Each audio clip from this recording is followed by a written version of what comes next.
আসসালামু আলাইকুম বন্ধুরা, আজকে আমরা শিখতে আসছি যতবার এবং ততবার যুক্ত বাংলা বাক্যগুলোকে কিভাবে আমরা ইংরেজি বানাবো।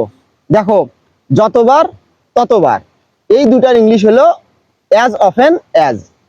অ্যাজ অফেন অ্যাজ একটা এক্সাম্পল দেওয়া যায়। দেখো, আমি যতবার তোমাকে ভুলতে চাই ততবার তোমাকে ভালোবাসি। I love you as often as I want to forget you. আমি যতবার ঘুমাতে যাই তুমি ততবার আমার স্বপ্নে আসো। You come to my dream as often as I sleep. তো এইভাবে আমরা যতবার এবং ততবার যুক্ত বাংলা বাক্যগুলোকে অ্যাজ অফেন অ্যাজ দিয়ে ইংলিশ করতে পারবো।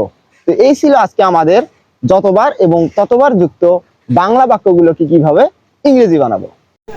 বাচ্চাদের বেসিক লেভেল থেকে ইংলিশ শিখতে হলে আমাদের সঙ্গে যোগাযোগ করুন।